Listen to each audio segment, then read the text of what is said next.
Yes guys, example number 2, mark it as a single star. It is ABCD is a trapezium in which AB is parallel to DC.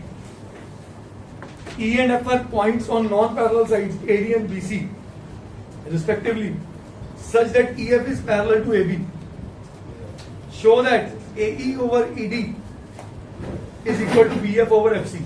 तो अब वापस चाहे figure given है पर figure को पढ़ने के साथ साथ बनाया करो. वो क्या कह रहे हैं? ABCD is a trapezium. ये मैंने ट्रेपीजियम की फॉर्म में फिगर बना दी. A, B, C and D. In which AB is parallel to DC. AB किसके पैरेलल आ गई? DC के. ये पैरेलल के सिंबल है, जिसको नहीं पता नोट कर ले. E and F are points of non-parallel sides AD and BC. AD पे एक पॉइंट E है और BC पे एक पॉइंट F है. Such that EF is parallel to AB sorry. तो EF पैरेलल टू AB है, तो इसका मतलब तीनों पैरेलल हो गई. तो हम गिवन में पहली स्टेटमेंट क्या लिख सकते हैं बेटा? AB is parallel to DC is parallel to EF. क्या इसमें कोई डाउट? आगे शो दैट टू प्रूव में AE upon ED is equal to BF over FC. AE upon ED is equal to BF over FC. अब बच्चों के मन में एक बड़ी इंपॉर्टेंट पॉइंट आता है कि सर ट्रायंगल तो है नहीं और रेशियो वाला क्वेश्चन है तो पक्का बीपीटी लगेगी. यस और नो? तो इसका मतलब वो डिमांड कर रहा है कि ट्रायंगल बनाओ. तो ट्रायंगल कैसे बना रहा हूं वो समझिए. यहां पे मेरी कंस्ट्रक्शन है, ज्वाइन AC. मैंने जैसे ही AC को ज्वाइन किया, इसने इस जगह पे आके EF को इंटरसेक्ट भी किया. Intersecting EF at O. O को सेंटर ना समझना, it's just O. Centre circle में होता हो. Is this clear? Intersecting at O. क्या ये बात समझ आई कि नहीं आई? क्या ये ट्रायंगल बना के नहीं बना? बोलो यस और नो. अब इसका प्रूफ समझिए.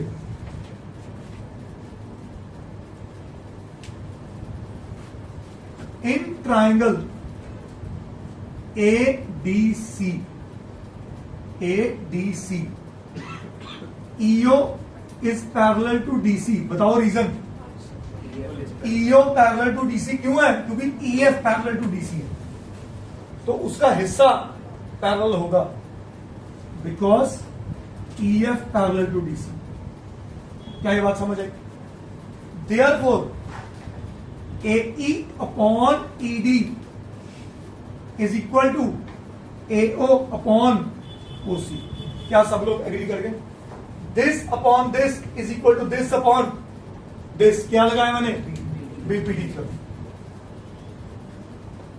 और इसमें एक चीज और ऑब्जर्व करो, मैंने AE अपॉन ED को सॉल्व कर लिया.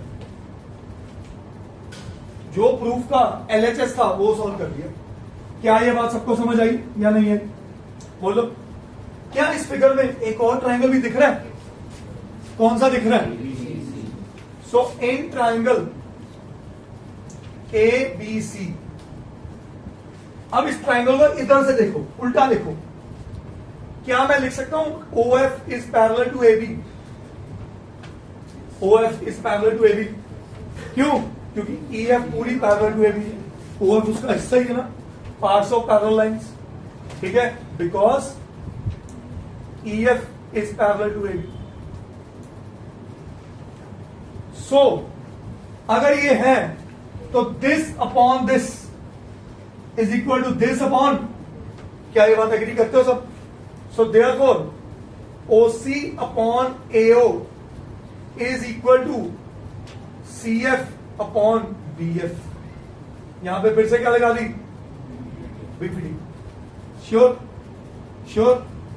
अब नोटिस करो AO upon OC, AO upon OC उसका क्या था? रेसिप्रोकल. पॉइंट 1 का. तो यहां लिख दो टेकिंग रेसिप्रोकल. तो ये बना AO upon OC is equal to B F upon C F, या सी एफ सी भी लिख सकते हो, कोई दिक्कत तो नहीं, सी एफ और F C same. So mark it as equation number 2। AE upon ED AO upon OC के बराबर है, और AO upon OC BF upon FC के बराबर है। तो फ्रॉम 1 and 2 मैं क्या लिख सकता हूं? AE upon ED is equal to BF upon, तो प्रूव हो गया कि नहीं हो गया? बोलो जी, समझ आ गया? हैंस प्रूफ करिए नो।